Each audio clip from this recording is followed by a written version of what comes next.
오늘 하나님 말씀 갈라디아서 4장 6절입니다.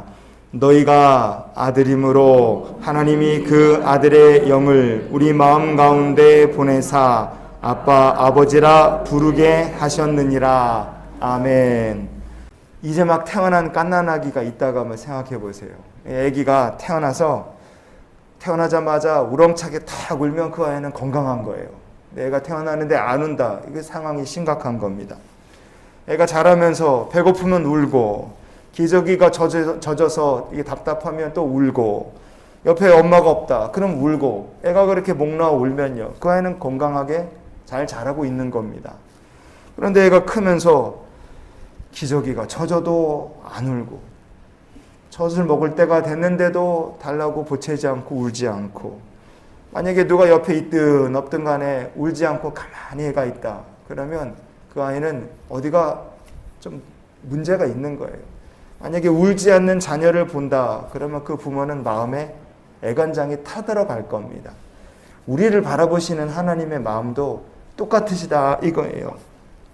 성도가 예수를 믿고 구원받았다. 교회를 다니기 시작했다. 그런데 몇 년이 지나고 몇십 년이 지나고 그랬는데도 우리가 기도합시다. 그러면 쥐 죽은 듯 가만히만 있는 거예요.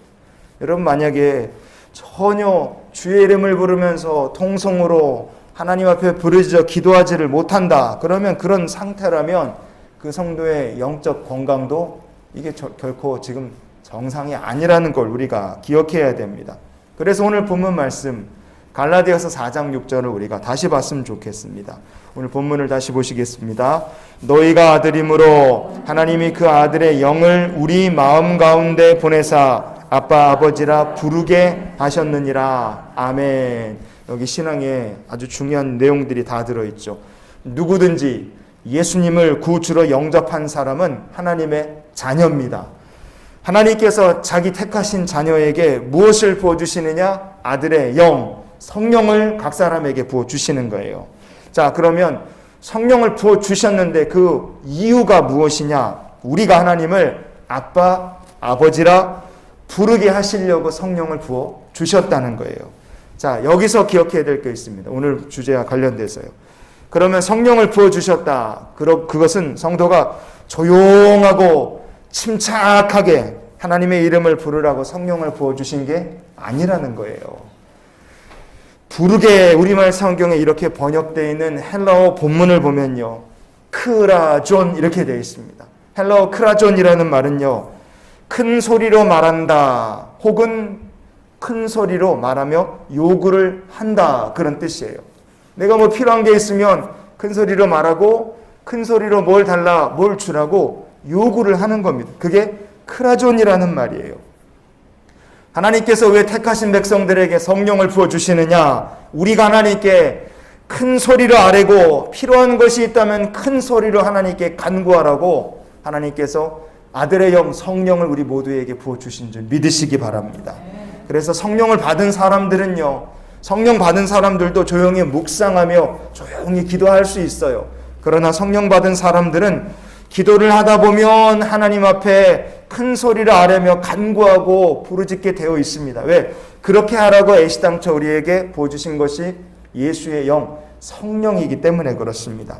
그럼 택하신 자녀가 부르짖어 기도하면 하나님께서 어떻게 해주시는가? 첫 번째, 응답을 해주신다. 성경 말씀합니다. 시편 3편의 4절입니다. 내가 나의 목소리로 여호와께 부르짖으니 그의 성산에서 응답하시는도다. 아멘. 다윗입니다. 다윗 같은 사람도 자기의 목소리로 하나님께 부르짖었더니 하나님께서 그의 성산에서 응답 주셨다 그랬어요. 우리가 하나님 앞에 내 목소리로 부르짖을 때 하나님께서 응답 주시는 복 있는 삶이 될 줄 믿습니다. 자녀가 성령 받은 하나님의 자녀가 부르짖어 기도하면 하나님께 어떻게 해주시느냐? 두 번째는요, 고쳐주신다 그랬어요. 시편의 30편 2절을 우리가 찾아보시겠습니다. 여호와 내 하나님이여 내가 주께 부르짖음에 나를 고치셨나이다. 아멘. 이것도 다윗의 시편입니다. 다윗 같은 사람, 놋 화살을 당기고 하나님 의지에서 원수의 성벽을 뛰어넘던 사람이에요. 그렇게 튼튼하고 그렇게 씩씩한 사람도 인생에 아프고 힘들 때가 있다 이겁니다. 그런데 그 다윗 같은 사람도 내가 죽게 부르짖음에 나를 고치셨다. 여러분, 하나님께서 부르짖는 자녀들을 고치시는데 건강을 고치시고 무너진 삶을 고치시고 망가진 관계를 고치시고 하나님께서 우리의 인생을 고치시는 역사가 더해질 줄 믿습니다. 택하신 자녀, 성령 부으신 자녀가 부르짖어 기도하면 하나님 어떻게 해주시느냐? 세 번째는요, 환난에서 건져주신다 그랬어요. 시편의 34편 6절입니다. 이 곤고한 자가 부르짖음에 여호와께서 들으시고 그의 모든 환난에서 구원하셨도다. 아멘. 이것도 다윗의 시입니다. 삶에 곤고함이 있어요. 그러나 그 순간, 모든 곤고한 순간마다 하나님께 부르짖어 기도했더니 하나님 구원하셨어요. 환난에서 건지시는 역사가 더해졌습니다. 역대하 32장 말씀에 보면 히스기야 왕과 이사야 선지자가 아수르가 쳐들어온 난리 가운데서 하나님께 부르짖어 기도했어요. 그때 부르짖어 기도했더니 하나님께서 이스라엘 나라와 민족을 환난과 공고 가운데서 건져주셨습니다. 여러분, 우리의 부르짖어 기도함으로 말미암아 하나님께서 고난 중에서 건져주시고 환난 가운데 돌보시는 복 있는 삶이 되시기를 축복합니다.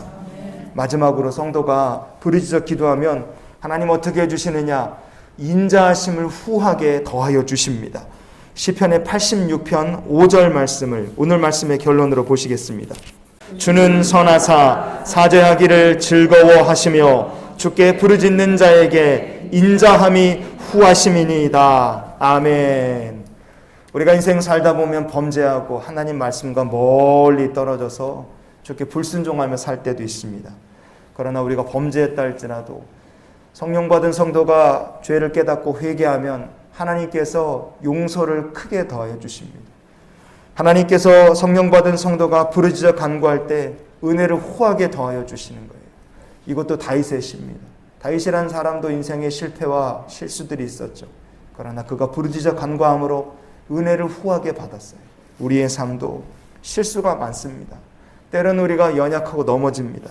그러나 부르짖어 기도하라고 하나님께서 성령을 부으셨으니 여러분 가만히 있지 마시고 우리가 이런 기도로 오늘 하나님께 부르짖어 간구하며 주와 동행하는 삶을 살기 원합니다. 주여, 부르짖는 제 삶에 복을 더하여 주시옵소서.